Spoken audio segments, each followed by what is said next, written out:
amazigh, on dit Amen, Ganimen. Les deux sont un peu proches sur le plan phonétique.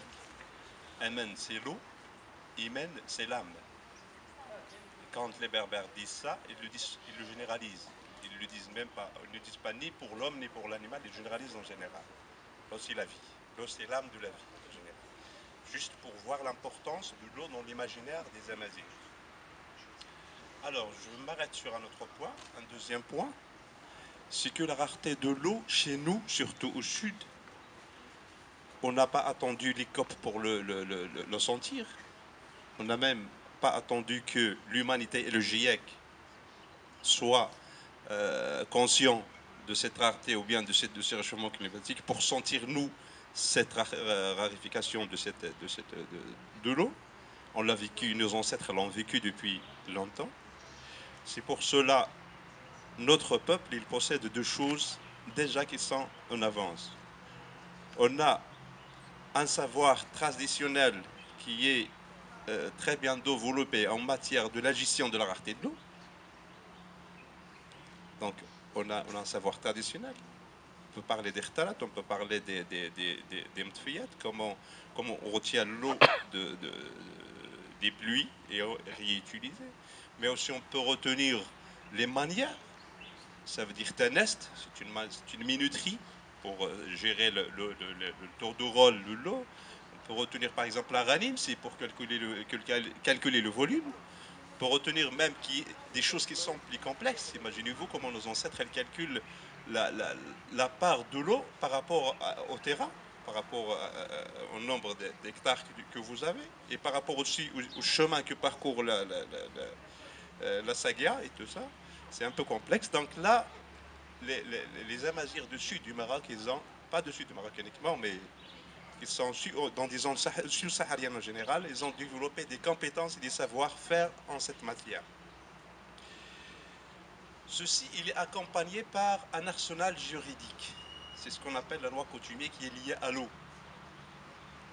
Donc là aussi, il y a déjà, depuis longtemps, chez les Berbères, il y a cette notion de Amrar Nouaman, ça veut dire celui qui s'occupe de faire valoir la loi de l'eau.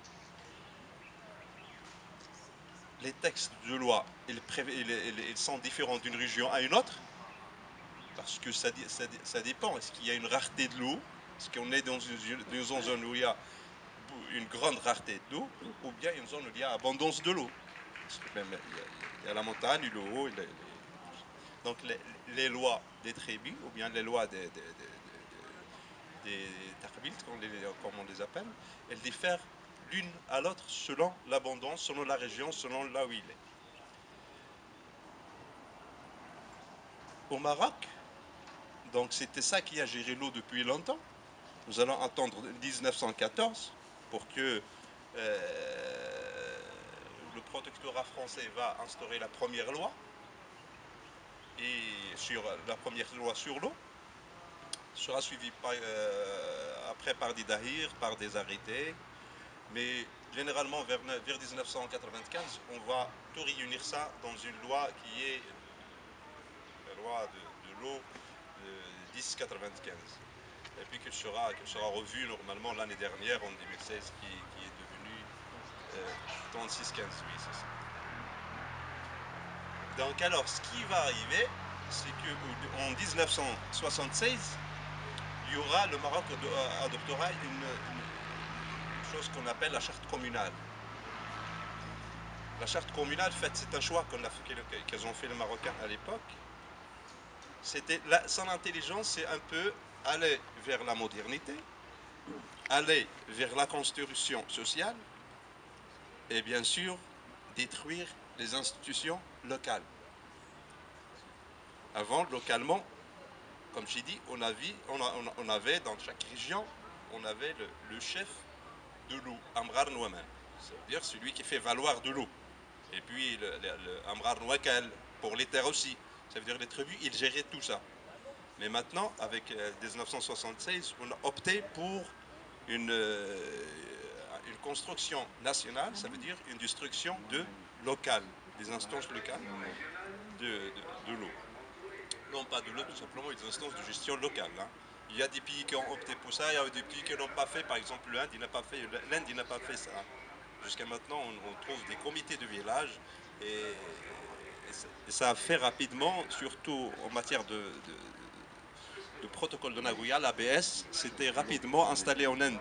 C'est presque le meilleur pays pour l'instant en matière de l'ABS, de l'Access and Benefit Sharing, l'accès au partage des richesses, parce qu'il y avait des institutions qui sont locaux, qui sont proches de citoyens, qui n'étaient pas détruites au cours de développement. Nous, au Maroc, on a essayé ça, on les a détruits. Donc maintenant, sur le plan légal, de la loi coutumier, il ne vaut plus rien.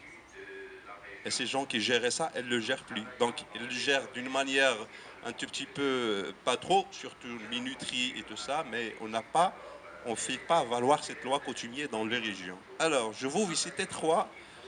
Néanmoins, je vous citais aussi les qualités de cette institution locale, Amazir qui était là, Berber qui était là. Et en matière de l'eau, on distingue quatre indicateurs importants. Il y a une identification des ayants droit dans toutes les lois coutumiers qui sont là, une relation claire entre la ressource et les utilisateurs. Ça veut dire on a beaucoup de ressources, on a beaucoup d'utilisateurs et les terrains et tout ça. Il y a des règles d'usage élaborées par la communauté elle-même qui sont d'accord sur ça.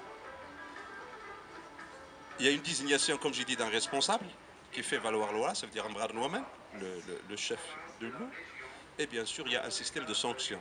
Si vous l'analysez, vous allez trouver que c'est un système qui est un peu complet dans sa vision, soit légale, soit juridique. Alors, je vais vous citer trois cas où il y a un tout petit peu ce malheur de quitter ces lois coutumières. Par exemple, là, au niveau de Tata, on prend les Khatara. Khatara, c'est un système de drainage de l'eau souterraine à travers des puits successifs jusqu'à la vallée. Normalement, dernièrement, sur la Khatara de Agadir Lena, on a remarqué que le débit il a diminué d'une grande ampleur. On s'est questionné pourquoi cette diminution. Et quand il est allé chercher, on a trouvé quoi? On a trouvé qu'on a creusé 26 puits qui sont privés et qui sont limitrophes aux puits qui drainent vers l'Artara. Alors, sur le plan loi nationale, elle a permis de creuser les puits limitrophes à l'Artara, qui est normalement un bien collectif, qui gère l'eau d'une manière collective. Et quand on a creusé, donc normalement, ce bien collectif, il a diminué. Alors que dans le sens de la loi coutumier, il est interdit de creuser un puits à côté de l'autre de l'Artara. Et l'Ajma'a, ça veut dire le comité du village, il ne vous accepterait jamais de creuser un puits à côté du puits principal qui est pour Alors que normalement, dans les lois qui sont nationales maintenant, la loi 1075, elles ont pu creuser des puits, et puis comme cela, là, on a trouvé que l'eau, il commence à se raréfier dans cette zone. Donc là, on peut se questionner sur le rôle de protection de l'État. Est-ce que l'État vraiment protège cette ressource? L'autre, notre ami, il l'a cité, c'était Azagora. C'est la même chose. D'ailleurs, les autochtones d'Azagora, si vous remarquez, ils ne plantent pas aucune plante qui utilise beaucoup d'eau. Vous trouverez des dattiers.